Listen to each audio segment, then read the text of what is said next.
Warning: the following podcast contains violent scenes that may be unsettling to some listeners. Listener discretion is advised.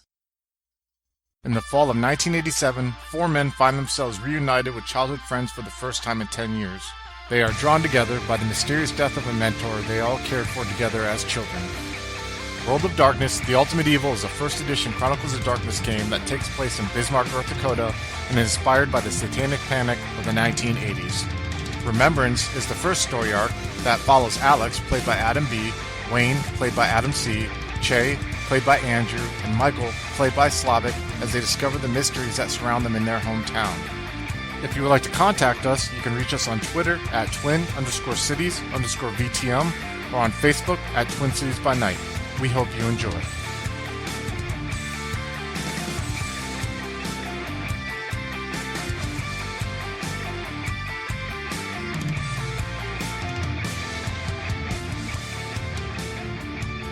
You have a voice message on your machine, Che.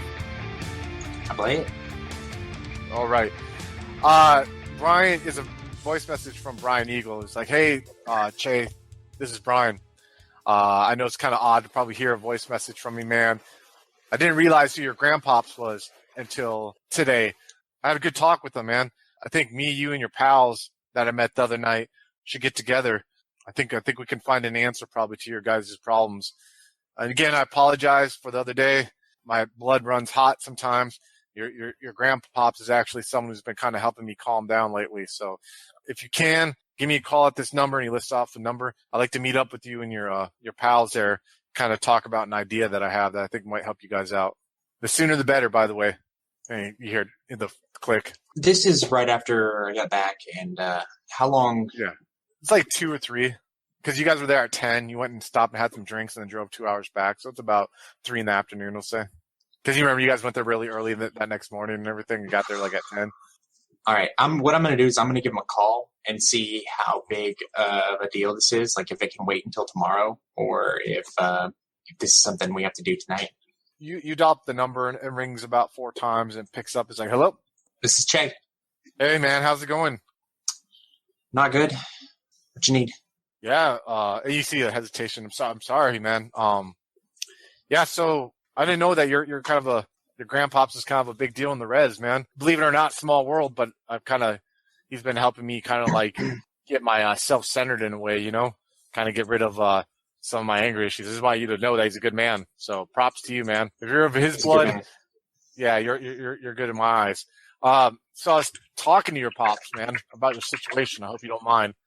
I didn't mean to encroach upon your personal life or anything like that, but I think that to help you and your little group there, you and your pals out, then maybe you need to look a little deeper, man. And your pops brought up maybe having you guys do a newbie, man. And you know what a newbie is? It's like a kind of a sweat lodge ceremony where basically it helps like kind of like. They believe like the Dakota and Sioux believe that like helps you purify yourself and kind of like find like kind of a way ahead when you're kind of lost and you're not sure, you know what I mean, what direction to go in. It's kind of a very spiritual thing that's been done before, where basically you fast for 12 hours and you help build like the little hut that you're going to use. That's kind of like a 12-foot in diameter and maybe like 6 foot high or 8 foot high, excuse me. And then once you're done building it, you go in there and you kind of like sit there in almost like a steam room for like where 3 different phases where the heat and the intensity of these phases go up each time until you're done, and then you go back out. But I just want to clarify that before it continues. I just want to like meet up with you and your pals and shoot the idea to them. Maybe see if that could help you out, because I honestly think, man, that we have very similar concerns, very similar goals. Me and this group of yours. I don't know. How's that sound to you, man? I have had a pretty rough day. I'll tell you about it later, but can we do this like another day, like tomorrow or something? Yeah. I mean, we can do it tomorrow. I mean, I would say this, man, and I know you don't want to hear, and I can hear something's going on internally, but I mean, I can meet with you guys tomorrow, but I mean, I would almost feel like if I talked to you guys tonight and then we did this, if they decide to do the NEPI tomorrow, we can do it tomorrow, or we can just talk. I could talk to you tomorrow and we could do it the day after. It's your call, man. I think tomorrow's probably better. I talked to them, or I was just with them, and we've all had the same rough day. So Yeah, definitely, man. Here's the thing. Then you call me. Let's say this. We'll meet at where would you want to meet at with them in the morning tomorrow? Denny's. All right, I'll be there like at 8 in the morning. All right, does that sound good? Yeah, I'll give everybody a call. All right, thanks, man. And he hangs up. Okay, so I guess one at a time. I'll be calling people. I'm gonna start with Alex. All right. So Alex, you're at home before the phone call. You know what I mean? You're at home. You come home and your mom's just kind of looking at you. Your dad's reading the newspaper. Just kind of like lowers the newspaper a little bit to see you. Your mom's in the kitchen washing dishes, and she's kind of just looks at you. You can tell your dad just got off work because like he's still in his in his work pants and in his work shirt there, and they just both kind of look at you. See what are you gonna do? I'll greet them both in Russian and tell them that I need a shower. As you're walking upstairs to go take a shower, you hear the phone ring, and then you hear your mom in her broken English go, "All right, hello, hello." Hi, this is Che. I'm one of Alex's friends we met the other day. Oh yeah. You're the good boy. The good boy. Yeah. Hold on one second, Alexa. And you hear you hear Russian and being screamed up, and you hear your mom in Russian screaming at you that the phone's for you. You know there's a phone upstairs that you can answer to if you wanna answer it there. You can go downstairs and take the phone from her. He takes the upstairs phone. You hear another line pick up, and then you hear another line close, like his mom, like you know what I mean. Hung up the other phone. All right, scene's on you guys. Go ahead. Hey, it's Che. Hey. Hey, Che, what's up? When I got home, I had a voicemail on the machine from it was Brian, right? Yeah, Brian Eagle. Yep. Yeah, Brian. You remember him? He was the angry guy when we were having pie. Yeah, I remember him. He wants to meet. He's talking about something he wants to talk to us with, and I told him that today's not good. But do you think you can be at the Denny's at 8 tomorrow? Yeah, I can do that. You gonna pick me up? Yeah. All right, I'm gonna call the others.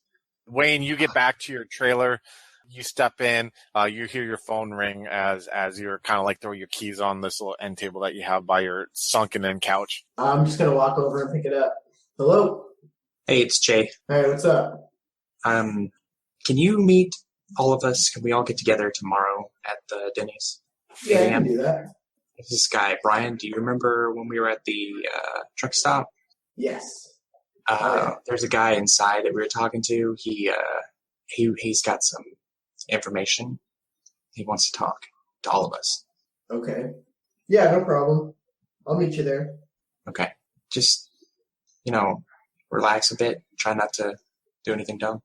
Thanks, man. I saw him internalizing everything and just not really dealing with it, whereas Alex was he was dealing with it in a way that I can sympathize with. Yeah. You can relate to. Yeah. And my thanks was genuine. I didn't mean to have it come off as thanks. Next, Mike, you get in. Your phone rings. The scene's on you guys. Go ahead. This is Mike Gray speaking. Hey, it's Che. Look, I got a voicemail. Can you meet us at the Denny's tomorrow? Sure. What's up? Do you remember Brian, the really angry guy from the diner? Vaguely, yeah. He wants to talk to all of us together. Okay. Sound like he's got something to share. Sounds interesting. I didn't feel like doing anything tonight. Tomorrow, 8 o'clock in the morning, Denny's. Yeah. See you there. All right. Bye. Have a good night. Wayne, is there anything that that your character wants to do for the rest of the day, or what does he plan to do, or what's the situation? So after I hang up the phone, I'm going to walk over to a dresser that's in the trailer, and I'm going to open up the top drawer, and underneath a bunch of clothes, I'm going to take out a picture, and it's a picture of my brother, and I'm just going to look at it for a little bit, and after I'm all done, I'm just going to put it back under the clothes, tuck it away, just shut it, and probably just have a beer and watch TV and call it a night. That's pretty powerful. I didn't see that coming, man. Definitely. All right, good stuff. What about you, Che? I'm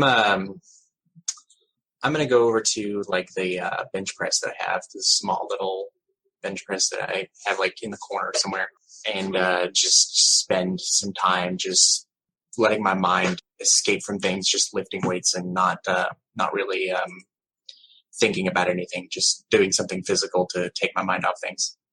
Yeah, you find at first when you start lifting them, you're like just like you can feel like all this emotion, but after you find yourself like an hour into the rhythm, you're just like kind of covered in sweat, you know what I mean, and you're starting to feel fatigue. You find that eventually all those thoughts just kind of like, you know what I mean, leave your mind, and it's easier for you to zone out on whatever you want to do rest of the night while you're in your apartment there. But you definitely like have a very tense workout session there, you know what I mean, that just kind of leaves you feeling calm yet depleted, and I'll even say that you sleep pretty well that night after that because you're just too exhausted, you know, to be restless. So what about you, Alex? After his shower, Alex is probably going to go into work for a bit, and he'll probably knock off early, maybe around 10 or 11, so he can get enough sleep before meeting up at Denny's the next morning. You see as you're working throughout that night, like Carla kind of comes up to you a couple times and just kind of like rubs your back a little bit, just with one hand, not in any kind of like seductive whatever way, but she's just kind of like asking you if you're okay or whatever, you know? Yeah. I guess I'm alright. I just had a rough day. You've been having a rough week there, I would say, hon. Like what's going on? Is it those guys that you've been doing that work with, or what? Yeah, they're holding me together. Really? I would think they're the ones who are causing it. They're actually helping you out and everything? Yeah. We're just, we're working out some stuff that happened to all of us back in the day. Wow, that bad? Really? She kind of looks at you, not like she doesn't say that in a sarcastic bent, but you know what I mean? Just kind of genuinely surprised that there's something that all four of you guys experienced together that, you know what I mean, had such an impact on you. Yeah. It wasn't, nothing that you need to worry about. She just kind of raises an eyebrow as she takes some drinks that you were making, you know what I mean, off on her little thing and walks off. Yeah, she lets you, you know, they let you go at 10 because it's kind of slowing down. Do you just kind of go home and go to bed, or do you just kind of go home and dwell, or what do you do? He'll go home, have a couple of shots, dwell for a bit, and then just pass out after a bit of dwelling. Like mental exhaustion just is out of it.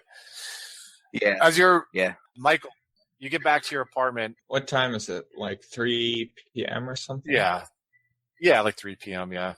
I'll probably visit my mom. Yeah, you drive up to your little apartment. As you're driving, you kind of notice like the trees are definitely like in fall mode. You know, you see like acorns have fallen on the ground. You see tree leaves are like yellow and orange and are definitely falling off and are starting to dry. Trees are pretty much almost bare at this point. You see the wind gently like blow some of these leaves onto the road as you're driving like 25 miles per hour, kind of going in a slower area towards your mom's apartment.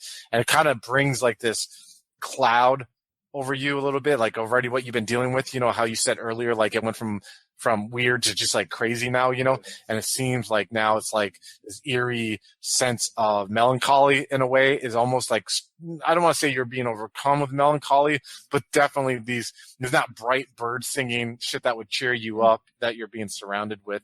You get out of your car and you go to your mom's apartment and you knock on the door and your mom answers there. And, you know, she's kind of wearing like these sweatpants and like a shirt. She wasn't expecting to have company over. And she's kind of surprised and smiles and gives you this warm hug. How do you react when she hugs you? Hey, Mom. She kind of just like steps back. She's like, come on in. And she kind of like closes the door as you walk in. And she motions for your seat that you always sit at, this little dining room table. She's like, you want some coffee? Yeah, sure. Are you hungry too? Do you need some food? And she's pouring you coffee. She kind of like sets it down there. And she opens up the fridge. I think I got some pie here. I have some, let me see here. I have some pasta I made the other day. And you just see she's kind of like, it kind of gives you, it's almost like her trying to give you food and make you feel welcome replaces that melancholy that was outside. Like this is the spring that you needed. Yeah, you know, normally I wouldn't. I hate mooching off you like this, but I've had a pretty rough day. So, she's like, yeah, let me see here. She pulls out a bunch of stuff out, you know what I mean? She just starts like making plates and you hear like microwave doors opening, you know what I mean? Timers being set. And you sit there for about 15 minutes just watching your mom just like hustle like the pro she is at this, being a single mom, knowing she had to make dinner for you growing up, especially when you're being an athlete and yet find time to work and everything like that. So eventually, like in a way, it's like a well-oiled machine that like an art form that she still has, even though you don't live. It's like she's just waiting for it, like waiting for you to one day to be like, okay, I'm hungry, and she's like, and puts all this stuff out in front of you. So like soon there's like some fucking like spaghetti noodles and some garlic bread, and then she has like a little salad there, and then a piece of like pumpkin pie from like Thanksgiving, you know what I mean? And like she's sitting there, upcoming Thanksgiving, maybe she's got to buy a new pumpkin pie for when you do come over for Thanksgiving, and she has a cup of coffee and like a soda there with a napkin underneath it, and then she sits across from you as she's like watching you starting to eat the food. Just kind of you kind of look up through your eyebrows, while you're sitting there eating, and you kind of catch her there watching you with a smile as she just sips her coffee like in both her hands, and she's kind of waiting for you to do the talking. Yeah, so probably talking with my mouth full. So about that the investigation. It's been getting crazy, really, really crazy. Like, well, how crazy? What do you mean, Michael? We investigated this guy. What's his name? Charlie Walkstetter. From the Walkstetter family, if you've heard from them. Yeah, I think they had that ranch down south that like it was on the news how it got foreclosed on and everything like that, and how like the family was secretly broke. Whew. Talk about some Dallas type stuff, you know what I mean? That stuff you see on TV and everything. Yeah. Go ahead, I'm sorry. Yeah, so we had an interview with him. Well, we interviewed him, and afterwards, that was today, he actually, killed himself. You see, she kind of sits back a little bit, and she kind of like looks at you quizzically, like. Then she gets up and she walks up to you and she just kind of like hugs you, like from the side. You know what I mean? While you still got food in your mouth, and for a second you feel like comforted. You know what I mean? Like a little kid again, as she just kind of like rubs the back of your head as your head's on her shoulder, and she gets up. I mean, she's already standing. She's like bent over, and she stands up, and you see her walk towards by the fridge, and there's like a little drawer. You know what I mean? She pulls the drawer open, and she pulls a pack of like Virginia Slims in a lighter, and she like puts them down on the table, and she looks at you. She's like, "You don't judge me right now." And she pulls out one of the cigarettes, and she lights the cigarette, and uses her coffee cup that doesn't have only has a little bit of coffee. She starts dumping it in there. She's like, "Oh my God, Michael, are you kidding me?" Yeah, no. I'll start talking about the family and how this case is all insane and shit. And then afterwards, I'll ask her, "You think I should follow through with this? I don't know if it's worth the money, to be honest." And she sits there for a second, like she's thinking about what to say. She looks at you. So, you really think that this, in its center, is tied to some kind of like evil stuff, bad stuff? Well, it's certainly tied to people believing in bad stuff. And you think this is tied to that poor Amanda girl's death, right? Somehow, but we don't have the full picture. How do you feel when you work on this, Michael? Like when you wake up and you think about this, like in your core, in your center, what do you feel about it? What does your heart say? Oh man. Well, I never like to let a job be undone. I guess I really, really want to get to the bottom of this, but I also don't know if it's really worth. Why do you want to get to the bottom of it? Just because it's a job? Or is it that passion that your dad had that got him killed? That is it, and not in a bad way. I don't mean to tie these two things together, Michael, but your father was a really passionate man. He just didn't sometimes have good intentions behind it. Well, I really think that something's happening there, and, I'd be really doing something if I got to the bottom of this, but I also, don't know even if I do something, if it's going to have effect.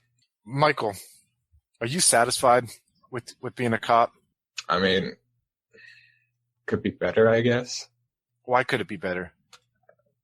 Well, I guess I expected a lot more conviction from my, fellow police officers. And you find they just go through the movements, right? Because they're stuck here in Bismarck. Yeah.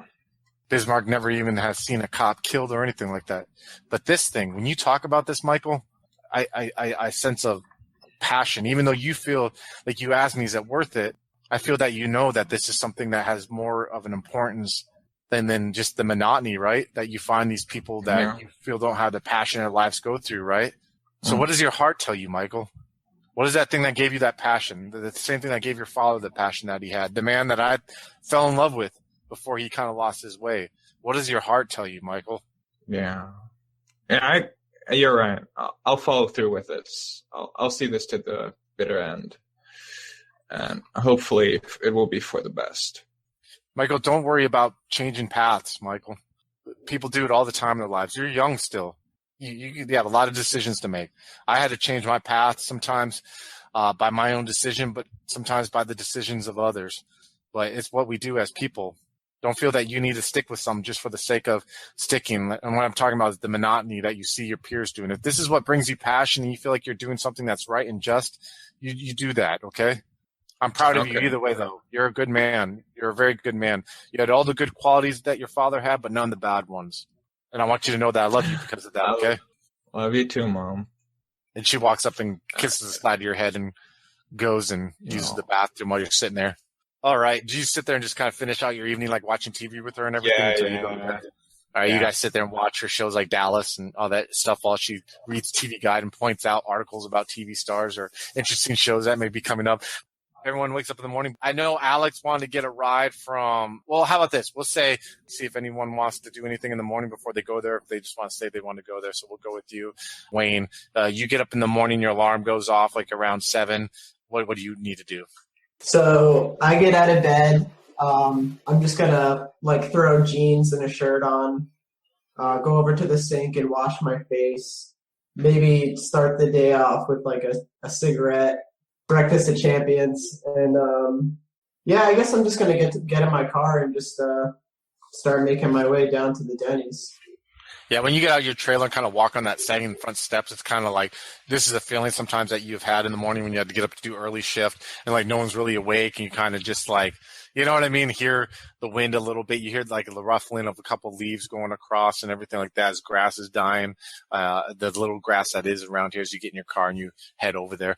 All right, Che, you wake up. What's your plan of action, good sir? No time for standard morning routine. Not used to sleeping at night. This is a day off and it's kind of throwing my whole schedule off and everything. So after this, I'm going to be up for a long time going to work and everything. So I'm just going to cut it close. Just shower, get out, go grab a... Your bum over friend, Alex. He's not a bum. He's not a bum. He's a good boy. He's a good boy. Okay. Alex, you wake up. What are you up to? Alex will wake up and wander down to the kitchen to have a bowl of cereal. After he gets dressed, and he'll wait for someone to pull up in the driveway. As you're sitting there in your couch on your living room looking through the picture window, you see Che roll up in his white Jeep into your driveway. Brown. Dirty brown. All right, dirty brown. Yeah. It was white. It was. Oh, yeah. It's pretty dirty right now. Yeah. Yeah, do you guys just want to drive? Say you drive there? Or, if you guys want to do a scene, you can. No calling. Yeah, we'll just have basic chit-chat. Cool. All right. And Michael, anything that you need to do, or are you just going to drive to the Denny's? Just drive. You guys all roll up to the Denny's, kind of in the order that we went.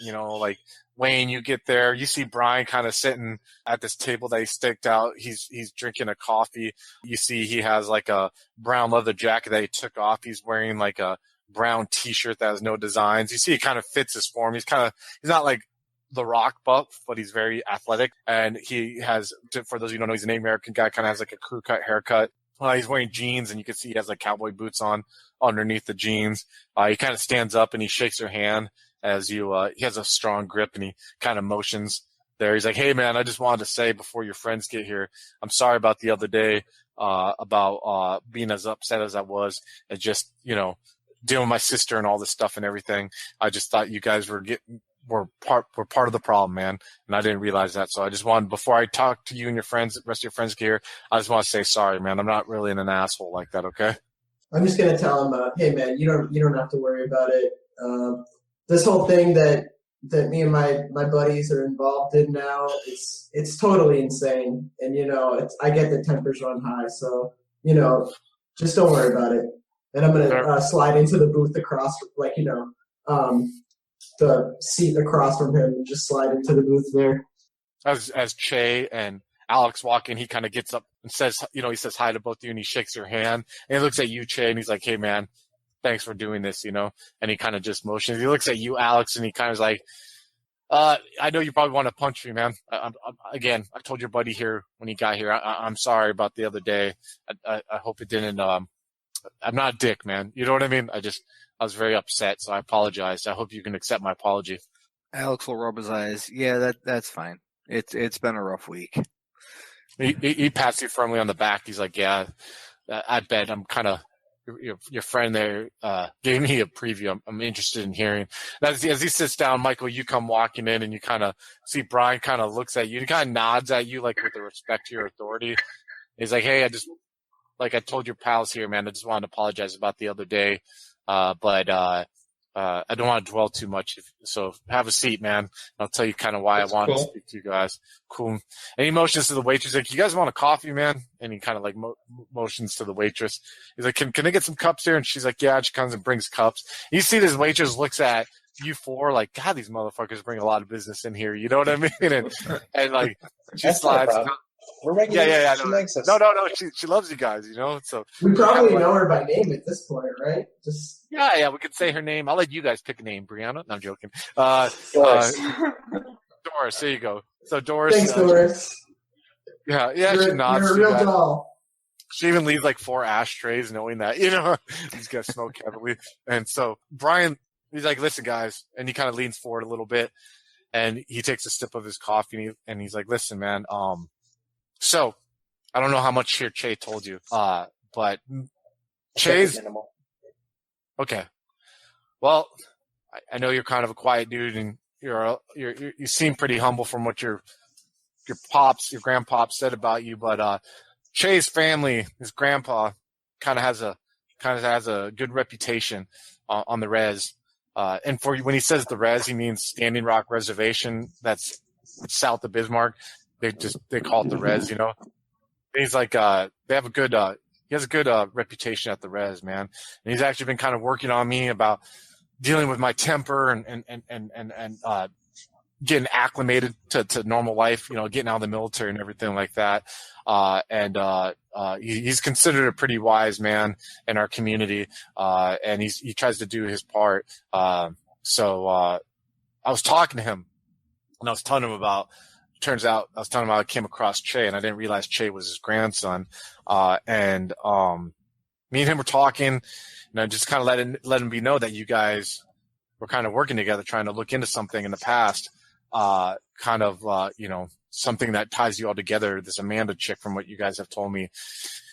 I don't know if Che knows about this, but there's I don't know. I would call it almost like a right that our people have, that the Sioux have. Mind you, half the people who say they follow our ancestors' old customs don't do it for the right reason, whatever. That's a whole debate for another time. But there's this right called the uneasy. And I don't know, have any of you guys ever heard of the uneasy before? And let's see here. I don't know. Do any of you guys have a cult? I don't think. No, not a drop. I do. You do, Alex? Yep. All right. Let's have you roll an intelligence in a cult then, please. If you have an occult, roll intelligence in a cult. If not, then don't worry about it. So that's 1 success. So you know what an uneasy is. You read about, like, when you're, like you said, when you're cleaning yourself up, you like to read a lot and everything, and it's like for lack of a better term, it's like a sweat lodge process. You don't know quite the steps of it, you know what I mean? But the process of being like purification, and that people sometimes have, visions when they're in there, and that's like something people have done before, so. Actually, you read a story, too, where a Sitting Bull had a vision of Custer's last stand during an uneasy, when it happened. That's kind of what led him to kind of rebelling at the moment, when that happened in history. So, okay, so he's like, "Listen, there's this," and he looks at you. Well, you can say if you know it or not, or do you let him know that you know what it is? No. Okay.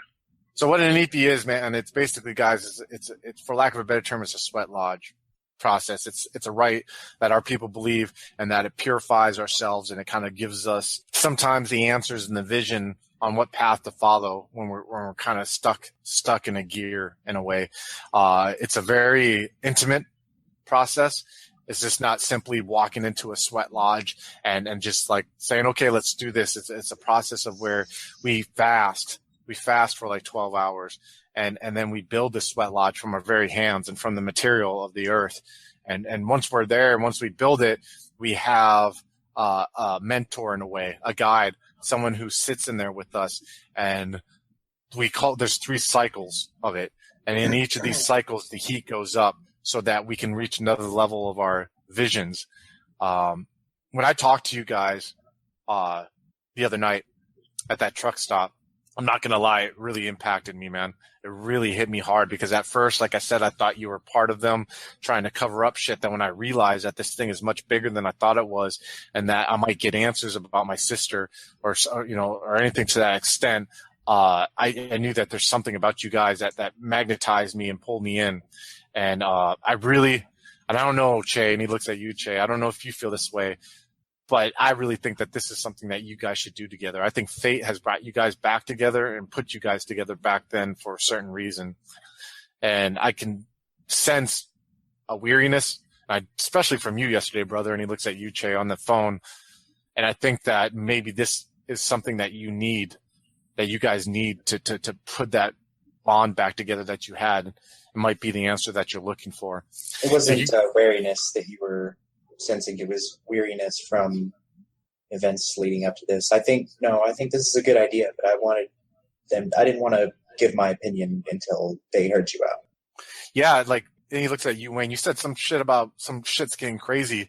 What's changed since the last time we talked, man? And what do you think about this? Do you think this is a good idea, brother, or what, man? I mean, I'd be willing to try this. But when you said shit was going crazy, what's this crazy shit you're talking about? Because last time that we talked, man, you said that, I mean, you guys were kind of stuck in a rut. Has there been other shit that you found out? You know, we've been doing some of the legwork for a reporter guy that we told you about, right? Terry Murphy. He has us looking into all this stuff from our past, Amanda Porter, all this kind of shit. Well, we ended up at Charlie Welkstetter's house. We start talking to the guy. He starts spilling all this stuff about his past and about his brother and all this kind of shit. Next thing I know, guy goes into the bathroom and fucking kills himself. And it's a lot to take in for me right now, and I still haven't really come to grips with what I saw. Did he say anything about my sister, man? And it's like, I know that out of character, I know that he does know about Brian's sister, but it's like, I just feel so awful saying like what I think might be the truth, that I'm just like, Oh, I can understand that. Yeah, So are you trying to hide that feeling, or are you like? I mean, I guess. Obvious on your face, you have like a pained expression. Yeah, like, I mean, I'm probably not doing very well. Like, it's like, I don't want to tell him what I think it might be, So maybe if I could try to roll something, or that's what I was saying. You can either roll it or you can say that you don't want to hide it. But let's roll it. Let's go ahead. My specialty in subterfuge is actually hiding emotions. I didn't realize that I had that, but oh wow, I don't know if that would come into play. So yeah, that would Maybe definitely. you're gonna rock this. Let's do wits and subterfuge, and my guy will do wits and let's do wits and empathy. So 1, 2. So I got 3 successes. Yeah, you beat him, definitely. You're sitting there, and he doesn't pick up on the fact that, you know what I mean? And you guys look at Wayne, and you're like, holy shit, this guy's good at, like, hiding his, you know what I mean? His true feelings. I can even say there's a moment where you, like, look sideways at the group to let them know that, like, maybe this is for the best, you know what I'm saying? But, okay. Shit, man, I was really hoping that motherfucker knew something about her, man. Damn, dude. But why do you think he killed himself, man? What the fuck? That's what I'm still trying to figure out. I was outside, so I didn't see any of this. I didn't get to talk to him at all. Did he say anything before he did it to any of you fuckers or what, man? And he doesn't mean fuckers in a, you know what I mean, like an insulting way, but he's just worked up, From what I understand, Alex was the one leading this conversation. He looks at you, Alex, with all the intensity that he's known for. He's like, what the fuck did you say to this guy, man? We were just asking him questions about shit that happened back in the day. He started going down memory lane and took us for a ride. And at the end of it, he got up and offed himself. What was in this memory fucking lane of his, man? Holy shit. Did you guys find anything out that you were looking for? Like what happened to this Amanda chick or anything? A little bit. I mean, the big thing is that this dude killed his brother. So there's that. He killed his brother. He killed Charlie. Well, like, what did he like? Because his brother died in a car accident, right? Did he do something to cause the car accident or what? Yeah, he says he ran him off the road. What the fuck? Are you kidding me? Why did he run him off the road? I don't know. It all goes back to this. It happened a long time ago. Charlie followed his brother and he came onto some weird shit. Those guys were up to weird shit. And he saw a body. What? Like, how long ago was this? Like, it wasn't like. And he said, and then when he told you guys, he was 18 when he saw it, so it was a while ago. You know what I mean? Before Amanda, you know what I mean? So, how long ago was that? It was when he was younger. It was when he was like a teenager. Holy shit, man. He looks at you, Che, like, what the fuck? And he sits back and he lights the cigarette. Holy shit, you guys have to fucking do it, man. You motherfuckers know. And he's like pointing at each of you with the cigarette. You motherfuckers have to go do it, man. There's no fucking other way. This is the only way that I'm going to find out answers about my fucking sisters through you four. I mean, am I wrong or what? This man, he points at Che, thinks that, what the fuck do you three think? I don't know if you're wrong or right. I just know that we can get answers from this. And he looks, what do you three think? And he's motioning towards you three. At this point, I'm ready to believe anything. Even if this worked, it wouldn't be the weirdest thing. I've just seen so much shit already. Man, if anything, this thing will center you, man. I'm not saying there's no fucking mystical properties to this shit, but I do think that this is being purified. Like, this helps put your mind in the right place. Here's the thing, man. Do I have your agreement then that you all will be willing to do this? Yeah, I'm in. And he looks at Michael. He looks at you, Alex. Yeah, I'll do it. All right, man. Here's the thing. And he looks at his watch. We could do it today or we could do it tomorrow. But if we do this tomorrow, I need you guys early in the morning so we can start this whole thing. I'll ride up in my truck. You guys can ride with me in my truck. I can fit all of us in my truck. And he motions outside and you see it's one of those, you know what I mean? Big Ford F-350 type, you know what I mean? Trucks. And he's like, and we could drive to the res, man. And I can get you on there and we can do this. Or we could go now. Part of me wants to say, fuck it. Let's just do this now. You guys got to work. You call that fucking shit in. You got any prior engagements you call fucking in. And let's just rip this fucking goddamn Band-Aid off. Aren't you tired of this shit? And you guys are kind of like seeing that, like the more he talks, he gets, you know what I mean? He's getting more intense. Yeah. All right, yeah. So now, we going to fucking do this shit now? Let me go call work. And I'll go ask one of the like the waitress or something. Like, hey, can I use this guy's phone? Yeah. And they take the phone from behind the counter, you know what I mean, and put it up in front of you. He's like, fuck. And then as you're on the phone calling in, he like Brian looks at you. He's like, fucking A. Holy shit, you motherfuckers! Grabbing your balls and jumping in feet first, man. That's what the fuck I'm saying. Aren't you guys fucking excited about this shit? And you guys are just looking at him like, what the fuck? You know what I mean? He's like, fucking A. And he's like, woo! And he just says that, and then he like realizes he's getting loud as there's like old white people eating their eggs, and you see, shit, sorry about that. Fucking A. Let's go outside. Fuck this shit. Anyways. Hey, I'm gonna make sure I finish my Grand Slam breakfast first. He's like, you can't eat, brother. He's like, we gotta fast, man. We gotta fast for the next 12 fucking hours, man. And he like leaves a fucking $20 bill on the table.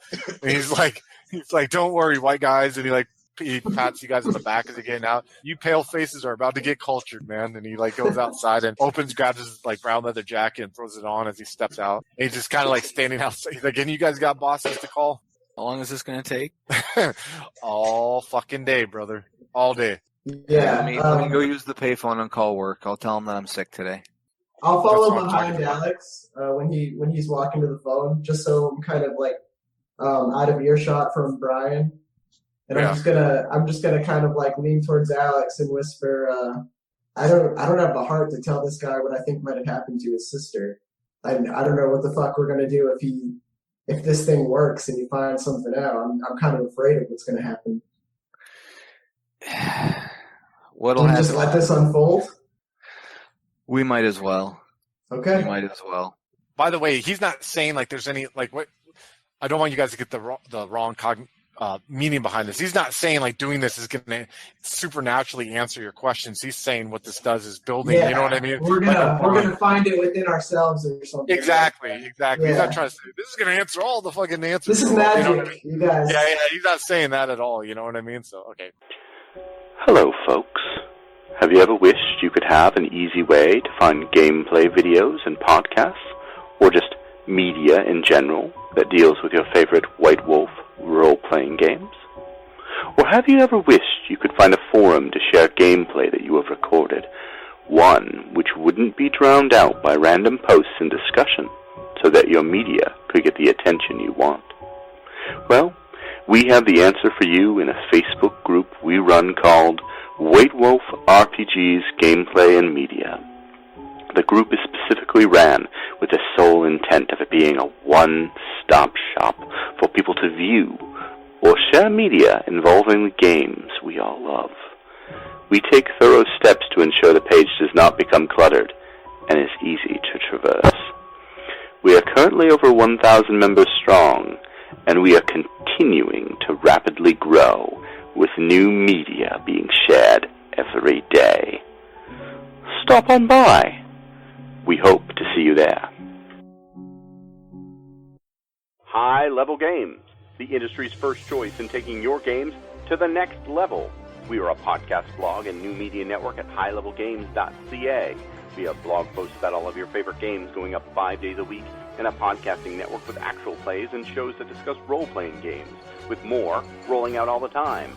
We are on iTunes, Twitch, and YouTube. Find out more information at highlevelgames.ca, a site that certainly isn't controlled by a shadowy board of directors of otherworldly origin. That's highlevelgames.ca. Please, help. They're coming.